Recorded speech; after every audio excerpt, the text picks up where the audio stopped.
Hello, আসসালামু আলাইকুম। আমি নুসরাত জাহান লিয়া। কেমন আছেন আপনারা? আলহামদুলিল্লাহ আমরা ভালো আছি। চলে এসেছি প্রতিদিনের ব্লগ নিয়ে। আজকে চলে এসেছি শশার শরবত। শশা দিয়ে কি কখনো শরবত খেয়েছেন? না খেয়ে থাকলে আজই আমারটা দেখে বানিয়ে বাসার সবাইকে নিয়ে খান। আমি এখানে দুটো শশা নিয়েছি, একদম কচি কচি শশা। আর বয়েসটা আমি পরে দিচ্ছি, কারণ পাশে প্রচুর মিউজিক হচ্ছে। এখন শশার মুখ থেকে আমি কেটে নিচ্ছি, একদম পাতলা পাতলা করে শশাগুলোকে কিন্তু কেটে নিতে হবে, যতটা পাতলা পারেন। আমি এখানে ছুরির সাহায্যে করেছি, আপনারা চাইলে দা বটি দিয়েও করে নিতে পারেন। একদম পাতলা পাতলা করে ছোট ছোট করে শশাগুলোকে কেটে নিতে হবে। এই তো এইরকম করে।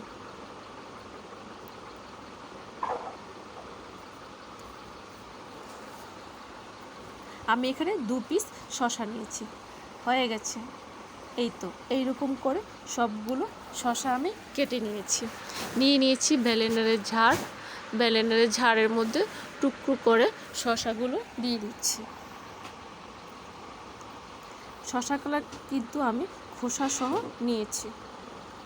এই তো ব্লেন্ডারের ঝাড়ের মধ্যে দিয়ে দিয়েছি শশা, দিয়ে দিচ্ছি চিনি, দিয়ে দিচ্ছি লেবুর রস,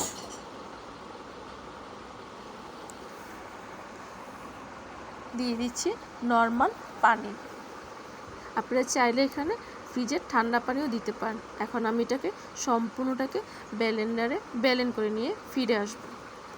এই তো ব্লেন্ডারেতে ব্লেন্ড করে নিয়ে ফিরে আসছি।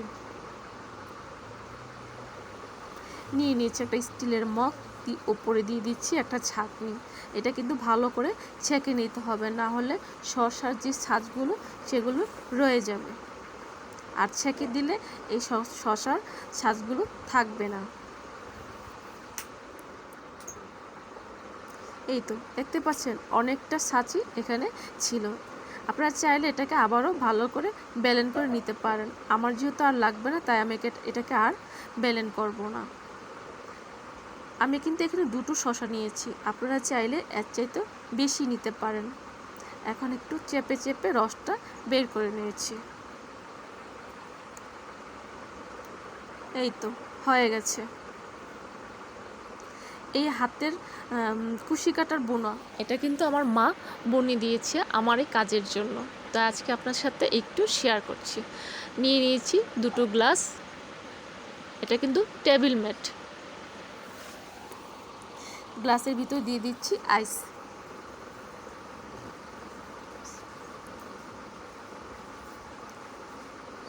আইসগুলো দেওয়া হয়ে গেছে।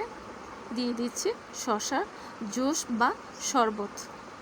এটা জুস বলবে না, এটাকে শরবতই বলতে হবে।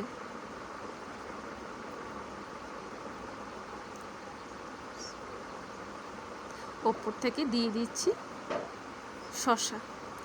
আশা করি এই গরমের মধ্যে শসার এই শরবতটা বানিয়ে আপনারা খাবেন বাসার সবাইকে নিয়ে। ভালো লাগলে কমেন্টস করে জানাবেন, সাবস্ক্রাইব করে দেবেন, আমার পাশে থাকবেন আর আমাকে অনেক অনেক সাপোর্ট করবেন। আবারও বলে দিচ্ছি, আমি ভয়েসটা পরে দিচ্ছি। সেই পর্যন্ত সবাই ভালো থাকেন, সুস্থ থাকেন। আল্লাহ হাফেজ।